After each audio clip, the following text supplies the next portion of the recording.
It's the ultimate question. Who will be Vice President Kamala Harris's running mate? The vetting process very much in full swing, with just days to go until Harris is expected to make her choice. Sources tell CNN she's going to do it by August 7th. Candidates on the short list have all been in the spotlight this week. Remarkable availability for media hits. We'll call it auditioning on the ticket. I am honored to be considered, and regardless of what comes next, I'll do everything I can between now and Election Day to elect Kamala Harris. Again, this is not about me. I mean, this is about the future of this country. He's going to make a decision that's the right decision for her, for the party, and for the country. You are on the list, the short list for this before we. That I don't know. I've seen it out there, and it's a little weird. Joining me now is pollster and communication strategist Frank Luntz. Frank, appreciate your time. You're normally associated with Republicans and how Republicans message things, how they talk. You have a sense here, both on the political side, but also where this may be going. What do you think? I think that she's going to choose someone who specifically brings a state, a swing state.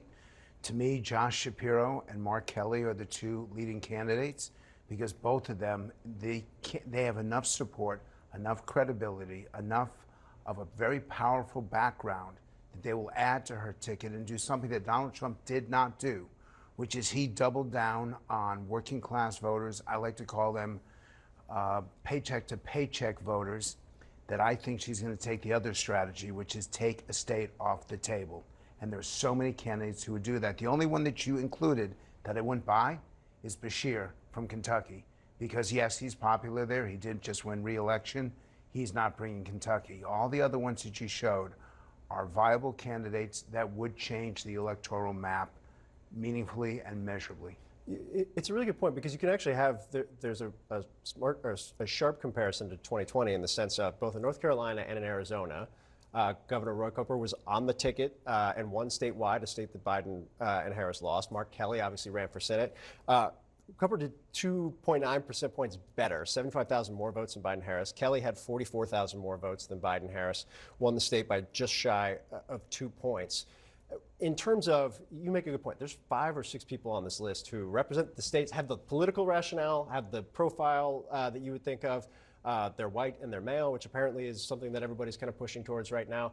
Kelly in particular is interesting because he's got a bio that you would think from somebody in politics is kind of a dream on some level. Yes, and the fact that his wife was the victim of a horrific gun crime would allow him and the vice president to speak about gun violence, gun safety, and it opens up the debate, it opens up the discussion, not just electorally, but ideologically and through policy. And it also allows her to shift some of the focus to her running mates on issues that she may not want to address day after day after day. Yeah, I mean, there's video of, I think we have it of, Kelly like floating in space. There it is right there. That's, if you're a political consultant, if you're a campaign advisor, you're saying, well, that's probably something that people would want to see on some level. What do you think is the make or break here? Because there are similar profiles for these individuals. In the end, it's to make sure that there's nothing in their background that's going to come back to bite them. So she's going to do a full vetting process, make sure that there are no mistakes. Even in the compressed timetable that they've got. Can they do that? They can do that, and it's going to be all encompassing for the next few days. I expect the candidates that are really under consideration to, let's say, disappear, to be able to answer the questions, to be able to go through their background. If someone didn't pay taxes, if someone had an illegal immigrant working in their household, these are things that disqualified people in the past, and they will disqualify them now. Make no mistake. If there's any weakness, Trump will pounce. So she's got to make sure that, absolutely sure, that there's nothing that's going to come back to bite her. Yeah, huge opportunity, clearly, given how this candidate came to be, but also huge risks here. I got to ask, because you brought it up, I talk to Republicans right now related to the former president's pick, and there's concern. You talked about how it was a pick that was more ideological, more relationship-based, not necessarily swing state or additive from an electoral base. Do you think it was a mistake? He chose to double down. And J.D. Vance comes from the background that Trump's focusing on, so he's credible.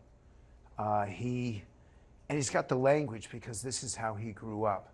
To me, the most important segment of the population, the one that makes or breaks, are these paycheck-to-paycheck voters. People who truly have jobs, they've been working. They may not be college graduates, and they're struggling. And it represents 1/4 of the American electorate. Normally, they vote Democrat over Republican by about 2-1. Trump brought it to 3-2, even closer. That segment, if they break for Harris, she's the next president. If Trump can keep them, he's the next president.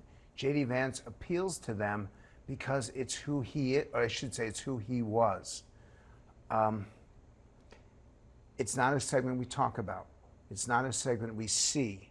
I get them in focus groups because I go out to these states, but they are really suffering. The economy is not doing well for them. These are not shareholders.